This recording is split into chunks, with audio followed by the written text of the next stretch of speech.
Hi, welcome to Roy's Game Table. Today we have Scenario 1 of Gloomhaven Jaws of the Lion. So pull up a chair and let's see what happens.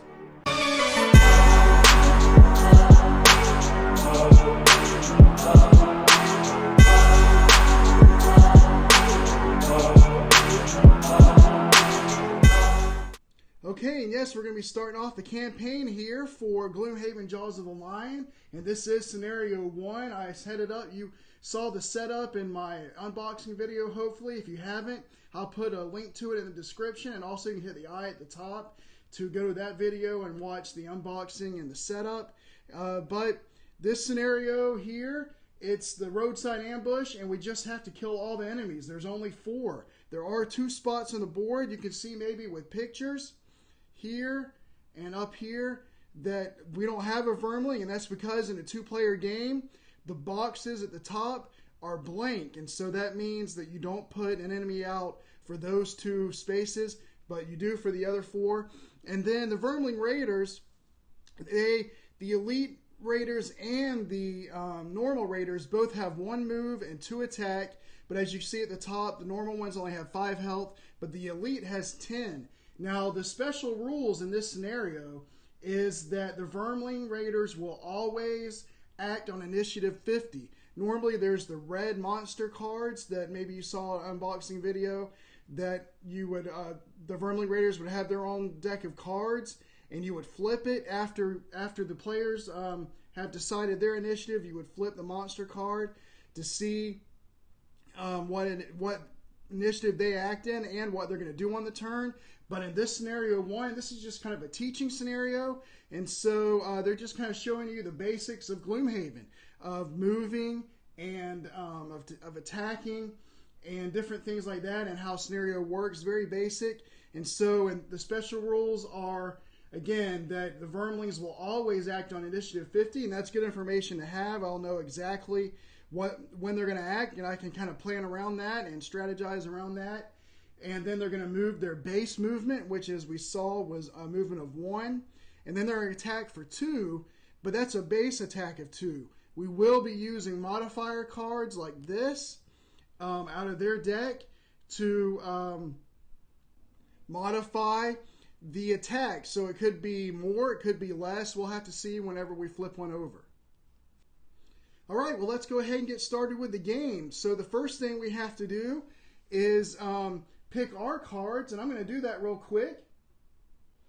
Okay, so I have selected my cards. I'll show you the red guards cards first, and the initiative is going to be 38. So because I want him to go before that vermling. There's a vermling that's sitting right over here in front of him, and he's 2 spaces away, and so I don't want him to move up and attack, obviously. So I want to go fast so that I can attack before he does, before he even gets a chance. And so I'm going to be using the top card first, attack 2, range 2, to immobilize him so he can't walk up and hit me. And once you get initiative and figure out the order, it doesn't matter which card you activate first as far as the bottom or the top action. The only time the middle number matters is when you're determining initiative. So the red guard will go first in the round. And then for the Void Warden, I have these 2, and so she'll go last in the round because obviously her initiative I picked was 68, and so she'll go after the vermlings. But I just decided to do that so he could have an opportunity to attack with this top card here at range 3 to get some kind of attack in, and then to either move up, probably will move up, but to strengthen him so that on the next turn he'll have a chance to get combat advantage, which is where you draw 2 monster cards, 2 modifier cards, and you pick the best one. All right, so with that in mind, we will go back now to the vermling, to the red guard, and as I said, I'm going to do the attack 2, range 3, and then for this one, I'm just not going to do anything. I'm going to stay put. So I'll go ahead and put those in my discard pile because they're not lost cards. And so he's going to attack this vermling here for 2, plus 1 is 3. So that vermling is going to take a total of 3 damage. Okay, and I'm just going to They do have the envelopes as you saw earlier, but I'm just going to put them on the characters on the board so that hopefully, you know, you can see who is what. But he's at 3 out of 5 health now. And then the Vermlings are supposed to act. And so he's immobilized, so he's not going to move or do anything, but all the other ones will move and step up one. And they can because with their focus, there is a hex they could get to, even though on this turn, they don't have enough movement to get to any of the either one of the characters. They can still move forward to try to get closer. So, all right, then it's the Void Warden's turn. And as I said, I'm going to have one ally within range 3 perform attack 2, range 3. So, all right, so he's going to do an attack of 2. Plus 1 is 3, and that's actually going to go ahead and kill this Vermling. So I'll take him off the board. And then with the bottom part of the other card, I'm going to move 2 and strengthen the red guard. So I'm going to go ahead and just move up here and strengthen him. And hopefully I'll get a chance to take advantage of advantage. But that's it for round 1. So now you look to see if there are any cards that were discarded that have a circle at the bottom right-hand corner. They would have a circle right here, but none of them do. And if it did, you would have to reshuffle, but none of them do. So we'll just move right into round 2. Okay, and so for round 2, this is what's going to be the initiative. I'm going to have the red guard go first again. And because what I want to do is, well, the red guard is going to go first, and then the void guard in second, and then the Vermling Raiders. Because what I want to do is I'm going to have the Void Warden come up and muddle the normal one here, the normal Vermling here, and then stun this one because I'm going to have the red guard come up and move 4 and attack this Vermling, and I don't want him to take any damage on a counterattack, you know, when they get to go. So by stunning him, they won't be able to attack back. So let's go ahead and start with the red guard. He can go ahead and go first because they're both going to act before 50. So as you can see there, I'm going to move 4 with the bottom on this card here, and then attack 3 at the top. And it will immobilize him, but it won't matter because he's going to be stunned. So he's going to move 4. Okay. And then he's going to attack for 3. So 3 plus 1. So I did shuffle them. All the plus 1s are up at the top. So it's going to be a total of 4 damage on the Vermling Elite. And then so that's going to be his turn. And then she's going to go ahead and as I said, she's going to move 3 and muddle at range 3. So she's going to muddle the normal Vermling that's over here. She's going to muddle him. And then she will stun the Elite. So she's going to move 3 and then muddle the Vermling, the normal Vermling Raider, and then she's going to stun the Elite. Okay, and so then on the Vermling's turn, the Elites always act first, but again he's stunned, so that's going to come off. So he's not going to do anything. And then let's move these to the other side because this Vermling can get closer to the red guard by moving up 1 space, so he'll do that. And then the one that's way in the back is going to move forward again to try to get closer, and that's the end of round 2. Now we're going to move into round 3. Okay, and then once again, we're going to be going first because I have the initiative of 41 for the red guard and initiative of 43 for the Void Warden. Now, what I want to do is I'm going to have the Void Warden just go ahead and attack the Elite, and then because his bottom action lets him attack for 2, and then for the top action, 2 adjacent enemies suffer 2 damage. But only the Elite is next to him, but I'll have him go ahead and take the 2 damage. Now, he isn't going to be moving away, so he will take an attack from that Elite, but that's okay. And then I'm going to have the Void Warden attack for 3 at range 3 onto the Vermling, the normal Vermling. And then the bottom part of her card will let her move, but I may just let her stay there We'll see. But he goes first, and so, as I said, I'm going to have him attack for 2 with the bottom card, and then cause an enemy, adjacent enemy, to suffer 2 damage. So, and by the way, I forgot that he had advantage last time when he attacked, and this -2 came up with the +1, so the +1 would affect triggered anyway. But this time he doesn't have advantage, and so he's going to attack for 2, and it's a miss. That's an old card, so that's the symbol I was talking about. He'll have to reshuffle that at the end of his turn, but he doesn't do any damage with the attack, but the 2 adjacent enemies suffer 2 damage. It will, so then that means the Vermling Elite is going to go up to 6 damage, so he's got 4 health left, and that's the end of the Red Guard's turn. And then, as I said, the Void Warden, I'm going to have her attack 3, range 3 for the normal Vermling that's over at the bottom of the map down here. And then she will just, I might have her move, I don't know, we'll see. Okay, so she's going to attack for 3. +0 is just 3, so 3 damage to that normal Vermling.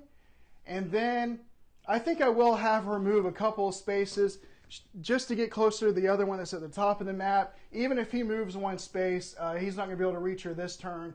So that should be good. And now they're going to go. And the elites always activate first. And that's the one right behind here. It's hard to see. But again, their base attack is 2. So they're going to attack for 2. +1 is 3. So 3 damage onto the Red Guard. All right, so he's going to drop from 10 down to 7. And then the other Vermling, he can move 2. So he's going to move up 1 and attack the Red Guard for an attack of 2. +1 is 3. So another 3 damage. So now the Red Guard is from 7 down to 4. And then the one in the back just moves up 1, and that's all that he can do. And so that's the end of that round. So we'll move to the next round. And I have no cards left in hand, so I'm going to have to, as you can see, they're both in discard piles. I'm going to have to shuffle them up and then lose a card at random. Okay, so I shuffled up the cards. The Red Guard will lose Shield Spikes over here to this side. All right, but he'll get the rest of his cards back. And then the Void Warden, she's going to lose Wicked Scratch. And then I have to reshuffle the Red Guard's attack modifier deck because he drew that curse. Okay, so for this round, I'm going to have the Void Warden go at 23 and the Red Guard go at 38, so they'll both go before the Vermlings. Now, what I want to do with the Void Warden is, with the top action, attack the one that's just 2 spaces away from her that you can see there on the map for 3, and then I'm going to move 1 space away so that he can't reach her, but muddle the Vermling anyway, just to do it. And then for the Red Guard, I'm going to have him attack for 2 with the bottom action, and then attack for 3 at the top and muddle, and hopefully be able to take out the 2 Vermlings that are in front of him. And if not, he'll muddle the Vermling Elite, and maybe that will be enough to at least not take any damage on an attack.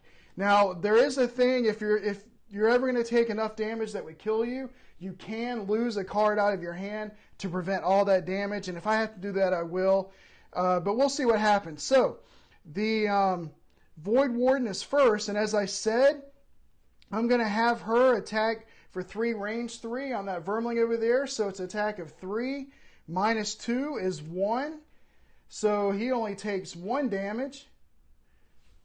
All right. And then I'm going to have her just move back 1 space over here. And within range 3, I can muddle. So I will muddle this Vermling that I just attacked.